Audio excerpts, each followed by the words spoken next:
As we move forward in our lesson through vision, purpose, and mission, we can start with the vision. As you learn in your definitions in the last set of slides, a vision is a brief sentence or two that summarizes what you see as being possible. So it's the broadest possible permutation. The vision, I think, for Amazon was to create the world's largest online market, something huge and aspirational like that. So it's really just the overarching sense of what you want to bring to the world. The ways in which you can start to understand and form your vision is to ask yourself the possible questions. What's the purpose of a vision? How does it differ from goals?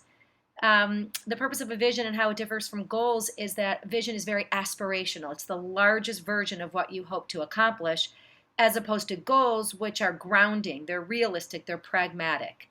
How do you express your purpose? That's something that we're going to be writing about and discussing, is actually how you express and even identify your purpose. What is the risk of operating without a vision?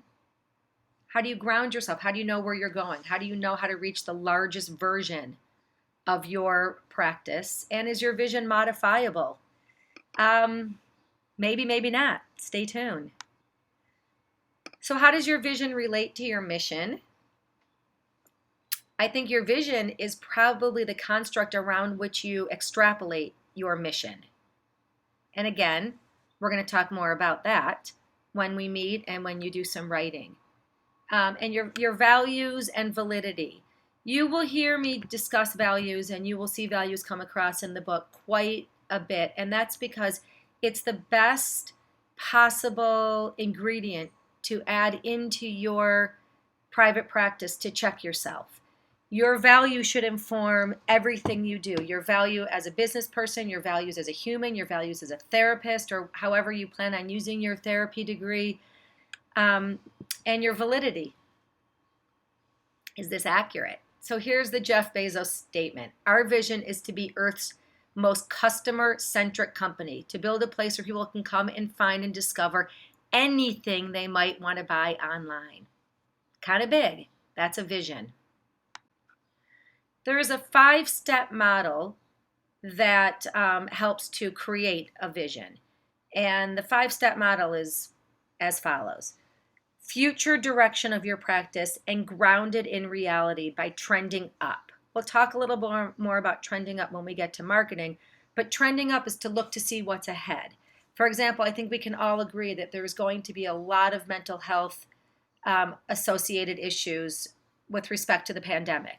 A lot of people dealing with isolation, dealing with poverty, dealing with illness, dealing with loss and grief.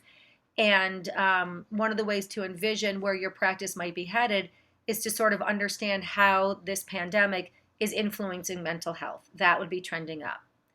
Identify your professional strengths so that your business reflects you at your best. That's kind of the work we've been doing with the bio. Your professional strengths mixed in with your human strengths. Orient your vision around your values. Mentally picture your vision and align it with your heart. In other words, internalize it, own it, believe it. Articulate all of the above with a written vision, purpose, and mission statement. And that's going to be our next assignment. Again, more about trending up is current trends that relate to your profession, and put them in the context of trending up. And also depersonalize it. A lot of the things that we associate with trending up are experiences that we may be having. And so it's important to understand these in the global context, even if it is personal to you, can't be depersonalized as your experience if you want to create a business model around it. Then with respect to your vision, you want to identify your strengths. As we talked in the beginning, hard and soft skills, hard and soft strengths. Where are you good in terms of the hard strengths? What are the hard strengths you bring? And what are the soft strengths you bring? The underlying strengths, the not so overt strengths, but still matter and still have a role. With respect to your vision, you want to orient and picture your vision as it aligns with your heart and your values. We spoke about this in the last couple of slides, And this is just taking it a little bit deeper.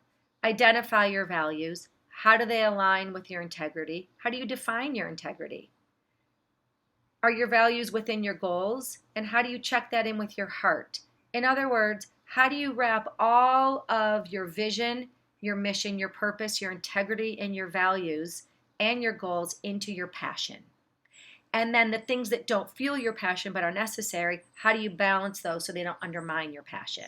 That's really what your vision speaks to. And then when you've done all of that, you can picture your vision, and then you can finally articulate your vision, which is really a list of dreams committed to paper.